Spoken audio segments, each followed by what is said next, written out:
Hello everybody, this is VerticalSandwich, and welcome back to Let's Play Dragon Quest VIII. We are at the Seaview Church. We just zoomed here from Baccarat. Because we're going to run to the Northwest Isle. So, there really isn't anything we can do at the Northwest Isle aside from pick up some treasure chests and get some plot points. I think I'm also going to pick up a Monster Arena monster. I'm actually gonna probably kill both Monster Arena monsters at the Northwest Isle, but I'm only gonna pick up one of them. So, because only one of them's worth picking up.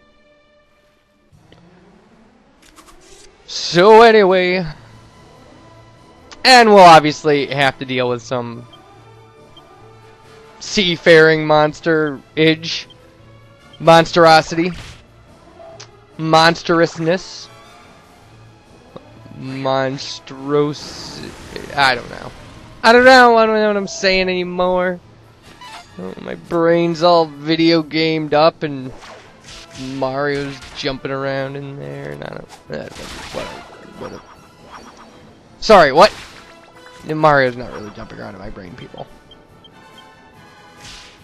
So how's everybody doing? Is everybody alright? Good. Or if you said no, I'm sorry. My condolences. I hope everything works out. I have a friend who, about 8 months ago, got diagnosed with throat cancer. They biopsied it. They found it in 2 of his lymph nodes when they biopsied it. They gave him chemo, they gave him radiation, they scheduled him for surgery, they got the surgery, cancer was gone. So no surgery for him. His cancer's in remission. So that was way better than we were expecting. We were expecting, you know, him to go into surgery and surgery not to work, or them to not be able to shrink it, or just the worst kind of things. So like, you know, now he's still going through some rehab stuff because like they put a feeding port in. So for like the months he was on chemo, he never ate. Like he was eating through a feeding tube. So like now he's got to kind of relearn to eat. Not relearn, but like build up those muscles and stuff. But like, jeez, man. I have another friend who's like a year and a half into like remission from his pancreatic cancer, which is just like a crazy killer of like middle-aged, you know, men, and like he's in his 40s. And I got that and I was like, man, that's a death sentence, and like he's doing all right. It's been over a year, so he's beating the odds already. I'm just saying that in case you said, no, everything isn't alright. Sometimes, even when everything isn't alright, it's better than you think. I don't know. Sometimes it's not. Sometimes it's worse than you think, I guess. I don't know. I don't know what I'm saying.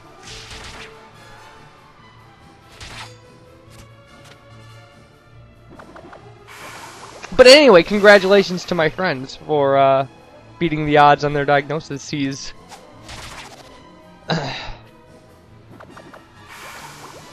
There's a lot of that. I have a lot of friends through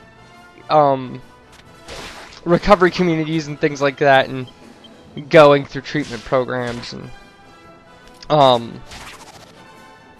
you know, some of them are significantly older than I am, and I'm in my 30s, so like significantly older than me is, you know, my friend with throat cancer is in his 60s, so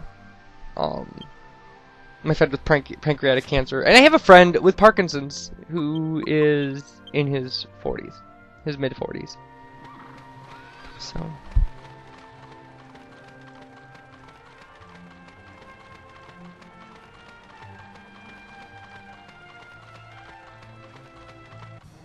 but I mean, they're all in relatively good health considering what's going on with their lives. So, and actually, my friend with Parkinson's is really upbeat about it, because he had a really horrible crack cocaine addiction for 20 years. And just says, like, you know, being sober with Parkinson's is way better than, you know, the way I was living my life. And I'm just like, geez, man, like, I don't know that I would not be mad about getting Parkinson's in my mid-40s, but, he's not, he's a good guy.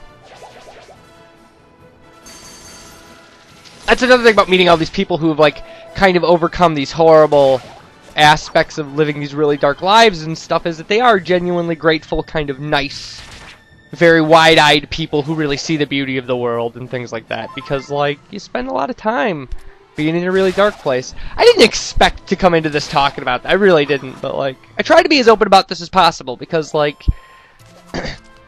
it's a weird thing to mention, and like when you mention it to people, people instantly think that like they think about all kinds of crazy things, like guys sitting at, you know, under bridges drinking out of paper bags and stuff like that. And there are people, I know people like that who were like that, but like not me. I was like hide in my apartment, never leave kind of guy. But got really sick, you know. I mean, drank myself to the point that I got really sick.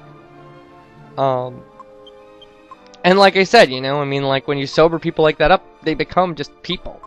You know, that like those people under the bridge have hopes and dreams, and you know, at one point,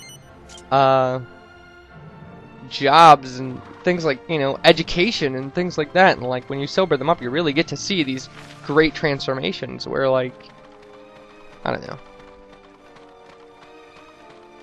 Because like, yes, at one point I was a kid.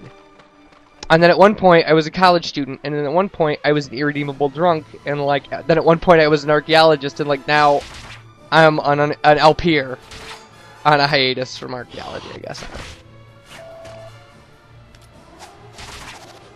But like I am all those things, you know. It's life's weird that way. So anyway, this game we're playing, oh my god, the monsters here are not a problem.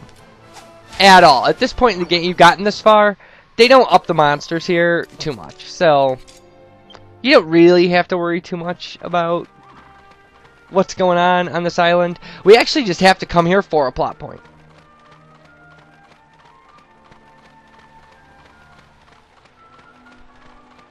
And actually, that will happen right up here, so. Lump shamans are like my favorite. Like, this is my favorite variety of enemies, and I know we've dealt with, like, a weaker variety of them, and, I just like it because they don't move, and, like, when they do, they just pap you on the head with that pole they've got, and it just looks really funny to me. Because they have to kind of jump to hit you and stuff. It's hilarious.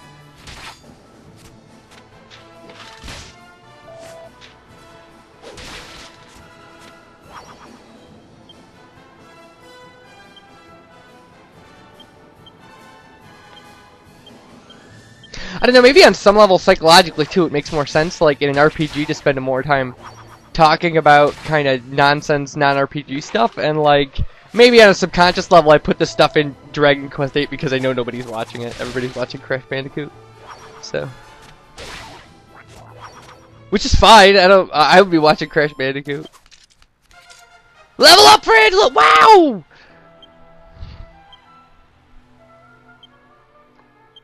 Four skill points. They're still all just going into swords. Like,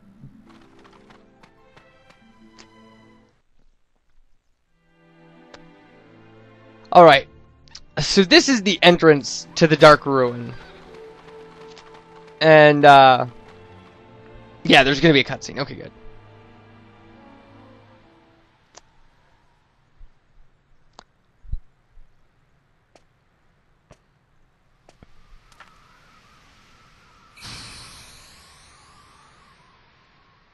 Alright. So, now, oh, I should say, when you come to the Dark Ruins, there are guys by, like, boats down at the shore, and you can talk to them. And then, like, it'll, like, when we... You'll see them. We'll meet them, because you can't avoid talking to them, so... Like, this is one of two things on this whole island. As far as treasures go, so, like... So anyway, so walk in here, because you can't do anything but, like, walk in here anyway. It's one of those required things. And then Dumagus will laugh at us, and we end up back outside.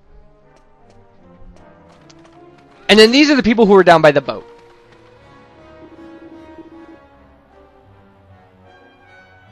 Oh, you can tell me. What can you tell me? Yeah, you're employed by Mr. Oh, we got that. Yeah, you came... Yeah, okay. Yeah, Mr. was murdered by the Jester. We get it. We already found this out.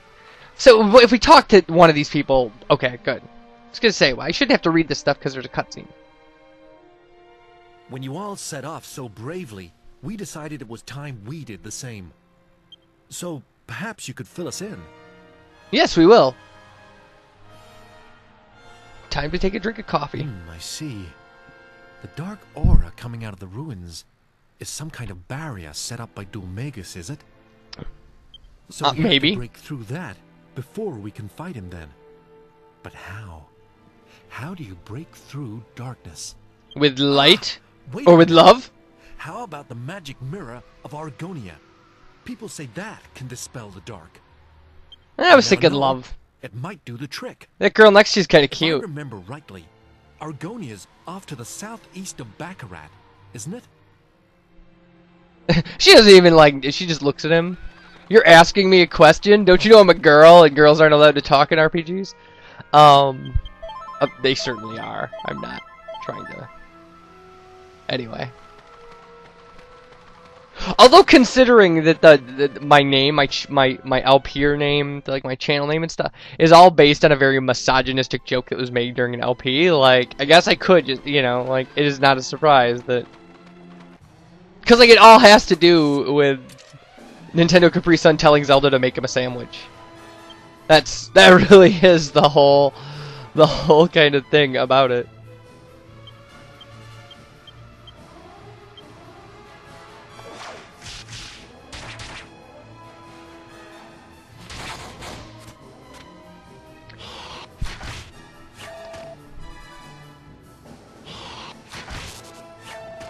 No!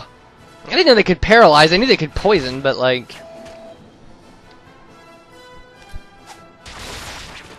Yeah, in case, and like, it's probably been hundreds of videos since I told that story, but like, I was watching the Twilight Princess LP and like, and Nintendo Capri Sun was making all these jokes about Zelda making him a sandwich, and then Ganon like knocks him over.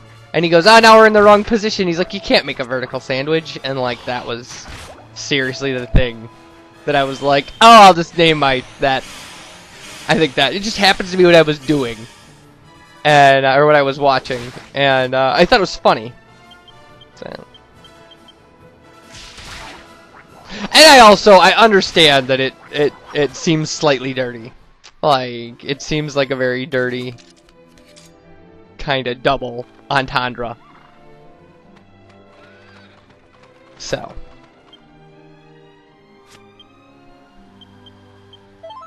And I'm alright with that. Because originally it wasn't meant that way. It really wasn't. It was just this kind of Nintendo Capri Sun homage that I was doing. Again, I thought it was funny. I thought the idea of a vertical sandwich, like, was funny. And I like the whole kind of... Because it is, like, it's the worst kind of, like, girls aren't really people kind of jokes. Like, what are you doing out of the kitchen kind of stuff. So, I don't know. There's an explanation. So, look, we've talked about my alcoholism, my treatment, my friends with cancer, and then how I got my name, and, like, what else? What are we doing? Oh, we're at the Dark Ruins. So, we have to go to Argonia now. Obviously, we have to get the stupid mirror. But if we come up here... Oh wait, I take that back. There are more than 2 treasures on this, because there's one up here and then there's 2 more, I think. So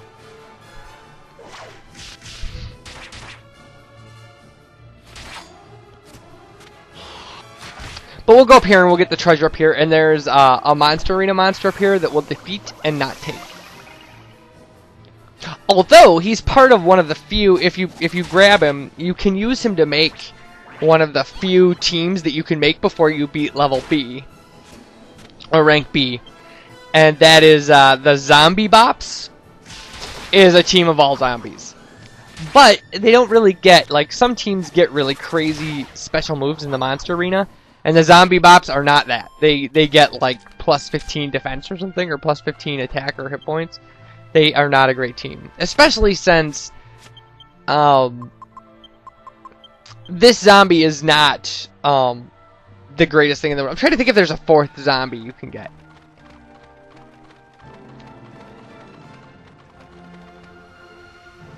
So here's our treasure, and it's another mini medal. And so we'll attack this guy, and when we beat him, we'll probably shut the video down. We're pretty far in, and we've still got to explore the rest of this island. But anyway, because there's 2 zombies on this island, and then there's Hork, which we showed. So if you put them together, you actually have a themed monster team. You would have the zombie bops. You also can make, I think, several slime teams. At this point, you may be able to get Metally, who is the metal slime. I know you can get... Let's see, you can get Hori, the legendary heal slime. You can get one of the heal slimes off the beach, one of the cure slimes. You can get the Slime Knight. And you can get Smiley Smiles or whatever. So, that's at least 5 slimes you could get. But again, until you get like the Ultra Slime team, the slime teams really are not great. You can do some interesting stuff with metal slimes, like later, but we'll talk about all that. We really will. Because like I want to deal with Monster Arena stuff as thoroughly as possible. Anyway, this guy's nothing. I mean, like, we're just there. See, he's nothing. Alright, everybody. When we come back, we'll take care of kind of the rest of this island and stuff. Copper Monster Coin. This guy, we're not keeping him. He's nothing. Like, I keep saying that. There you go. Those are his stats. So, when we come back, more Northwest Isle. Bye, everybody.